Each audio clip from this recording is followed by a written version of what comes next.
오늘도 특별히 뭐 시장에서 봐야 될 일은 없고 뭐 해결이 돼서 움직이는 강도가 어느 정도 될 것인가 이 정도만 지금 볼 거기 때문에 특별하게 이슈로 말씀드릴 부분들은 없습니다. 오늘도 좀 짧게 볼 것 같은데요. 미국장 세게 빠졌죠. 아시아장은 혼조세로 끝났는데 유럽장은 세게 빠졌어요. 미국 쪽에서 일단 악순환의 고리를 한번 끊으려고 하는 거 아닌가라는 생각이 약간 들고 있습니다. 왜냐하면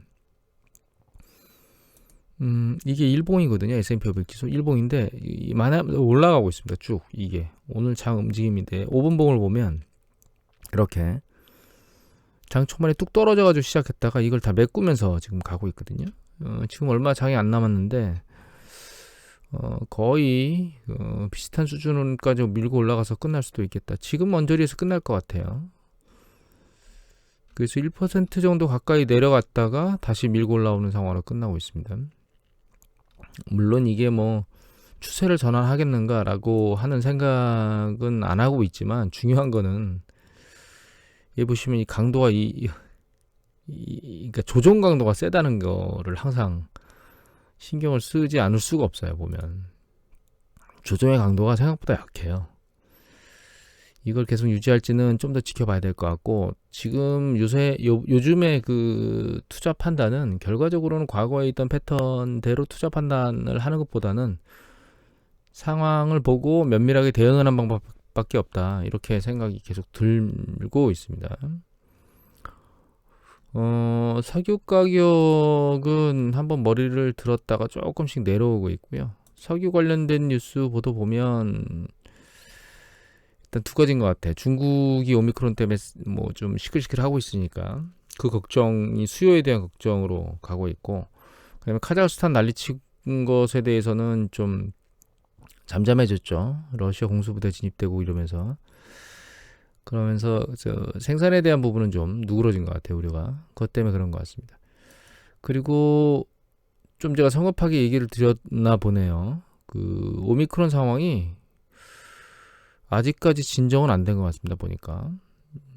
올 말까지 가야 되는 것 같은 느낌이 들고, 이거는 WHO 데이터고요. 얘는 월드오미터 데이터인데 근데 미국은 여기 보시면 여기 피크를 쳤죠. 7일날 피크를 치고 9일날 내려오고 있긴 하거든요. 그 다음에 이거는 영국입니다. 영국도 피크를 치고 조금씩 내려오고 있어요. 독일도 피크를 치고 약간 내려오고 있거든요. 그런데 이런 주요 국가들 피크 친 거 이외에 다른 영역에서도 조금씩 확대되고 있는 게 아닌가라는 생각이 들어서, 아직 보도상으로는 이 미국이거든요. 입원 환자가 사상 최대 수준, 누적 확진자 6천만 명, 2월달이 고비, 뭐 이런 얘기들을, 이게 우리나라겠죠. 그래서 미국이나 유럽 쪽에서 지금 1월달 초반부 조금 지금 정점 언저리를 이렇게 지나서 이렇게 가고 있는 게 아닌가, 한두 주 지나고 나서 밑으로 내려가지 않을까, 이런 생각을 하게 만들고 있습니다. 방역 패스 때문에 난리가 아닙니다. 전 세계적으로, 우리나라뿐만 아니라 전 세계적으로 난리고, 그나마 우리나라가 지금 이제 뭐 수십만 명씩 나온다고 얘기를 하니까, 많은 곳에서는 우리나라는 그 정도 수치까지는 안 나오고 있는데, 실제로 그런 수치가 나온다 그러면 아주 일단 의료 시스템이 난리가 날 거고요. 그럼 중환자실에 가지 못해서 사망하는 사망자 숫자도 많이 늘어날 겁니다. 그런 부분들을 지금 잘 컨트롤해 가고 있긴 합니다. 물론 자영업자분들의 희생을 감수하면서 그렇게 가는 거기 때문에 안타까운 부분이 있긴 한데, 그리고 중국은 이미 계속 말씀드렸지만 이게 여러 군데로 퍼지고 있거든요. 텐진의 허난성도 지금 시안을 전부 다 막았잖아요. 근데 텐진도 막아야 되는 상황이 아닌가, 이런 상황으로 지금 가고 있는 것 같아요. 그래서 제로 코로나를 하고 있는 이 중국이 과연 가능할까? 이 올림픽이 지금 발생하게 되면 어쩔 수 없이 사람이 이동을 하게 될 건데, 그러면 사람 이동을 막고 그 선수단만 받아가지고 외부로 못 나가도록 그 올림픽 하는 그 지역 이외에는 그렇게 해서 선수단을 치룰 것인가, 그러니까 올림픽을 치룰 것인가 하는 생각이 좀 들기도 하고요.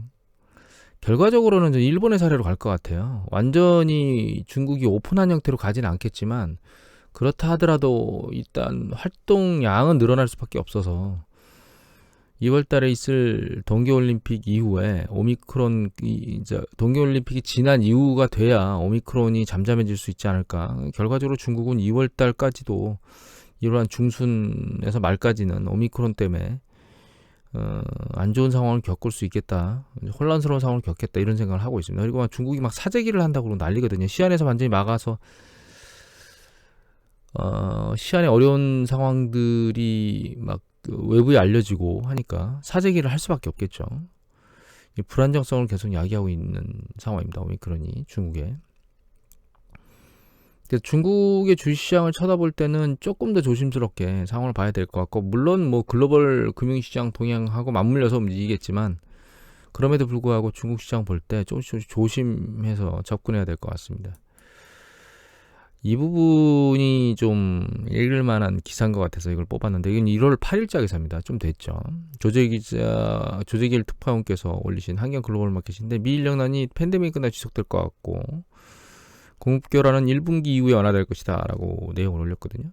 보시면은 여기 보면 노동일자리가 있는데, 여기 보시면 여기까지 읽고 요 밑에 보면 오늘 월가의 동향 및 분석들을 들어보는 시간인데, 지금 미국에서는 기업마다 사람을 구하지 못해서 공장 가동을 줄이고 임금을 올리는 상황이다. 며칠 전 나온 11월 구인 이직 보고서를 보면 자발적 퇴직자가 453만, 구인 건수는 1060만 건에 달했을 정도로, 그러니까 퇴직자는 많고 구인하는 숫자가 엄청나게 많다는 거죠. 이 때문에 항공편이 줄줄이 개량되고 백화점은 영업시간을 단축하고 있습니다. JPMorgan은 심각한 인력난에 대해서 보고를 내놨던데 이렇게 얘기가 나오죠.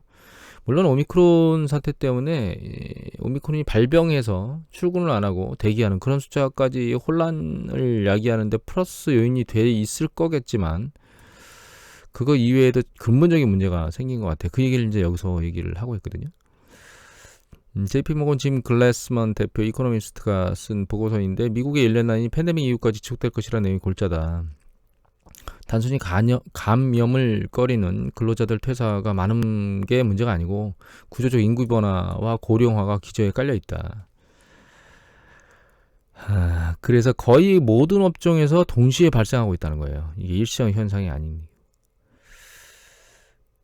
그리고 여기 보면 중견기업 경영자들이 68%가 근로자를 못 구하는 게 가장 큰 애로다, 이렇게 얘기가 나오고 있죠. 근데 숙련된 근로자가 모자라는 것뿐만 아니라 구인구직 보고서를 보면 제조, 건설 부문, 접객, 헬스케어, 교육 부분, 공공부문, 전문직 부분, 전반적으로 지금 인력이 모자란 거죠. 근데 그 이유가 이제 여기가 중요한 내용이라고 보입니다.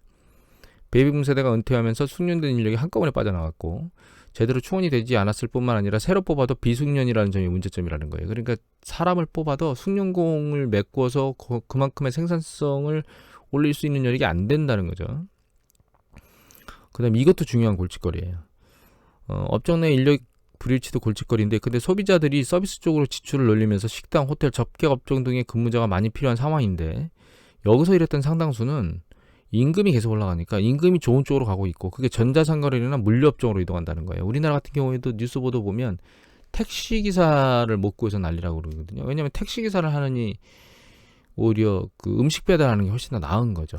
사람을 실현하지 않고 음식 배달 같은 경우는 뭐 거의 특정 시점에서는 폭발적으로 사람들이 늘어나고 있기 때문에, 물론 이거는 점진적으로 시간이 지나면서 이쪽으로 또 몰리면 이쪽도 단가가 떨어지게 되고 이런 상황으로 가게 되겠지만, 그만큼 택시 노동에 대한 그 급여 수준이 상당히 낮다는 걸 사실 반증하는 것이기도 합니다, 사실.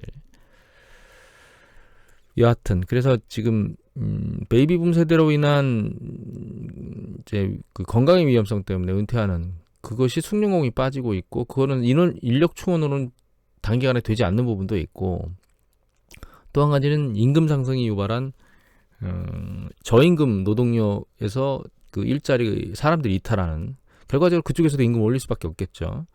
그럼 그 임금 올린 걸 다시 물가에 반영할 수밖에 없겠죠. 올해 이제 작년에는 안 올랐던 커피값도 마지막으로 올랐는데, 여하간에 이런 전체적인 여건을 놓고 보면 인플레이션 압력에 대한 부분은 추세적으로 계속 이루어질 거다라고 하는 얘기들이 나오게 되는 거죠.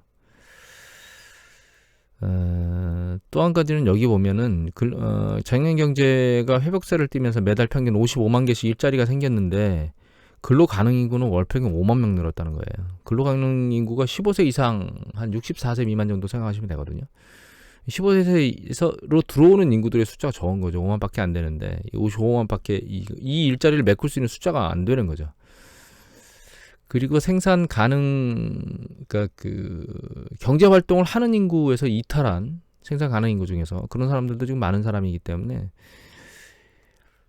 장기적으로 미국 내 인력난은 불가피하기 때문에 기업 입장에서는 자동화 의존도를 높일 수밖에 없다. 근데 이거는 단기간에 할 수 있는 부분은 아니고요.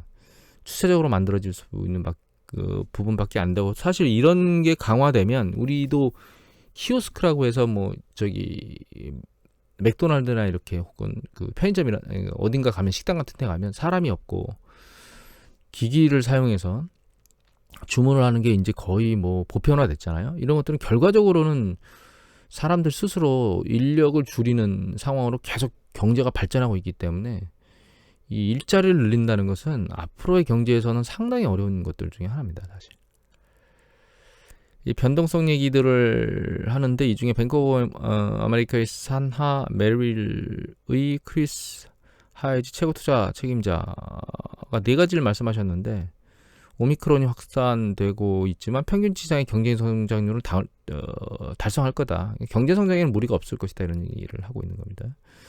둘째, 달러는 상당히 강세를 띌 거다. 통화정책과 보조를 맞출 거기 때문에 저는 개인적으로 100달러 좀 넘어가면 정점을 쳤을 거라고 생각해요. 100달러 좀 넘어가는 게 정점이라고 보고 있습니다. 셋째, 인플레이션은 올 하반기 돼야 최고점에 달할 거다. 이게 중요한 얘기죠. 올 하반기에 최고점에 달할 것이라고 예측한다는 얘기는 올 하반기까지 인플레이션 압력이 계속 유지될 거라는 얘기고, 이 얘기는 결과적으로 이 압력을 낮춰야 되는 연준의 입장으로 돌아가거든요. 그러면 금리 인상이 빨라질 거라는 얘기 이외에 자금을 다시 회수하려고 하는, 거꾸로 연준이 대차대표를 줄이는, 들고 있는 국채를 시장에 매각함으로써 다시 자금을 회수하는, 이것까지 맞물려서 움직이는, 병행돼서 움직이는 속도의 문제가 발생할 수 있다라는 거죠. 이런 우려가 발생하면 시장이 요동칠 수 있다라고 하는 겁니다.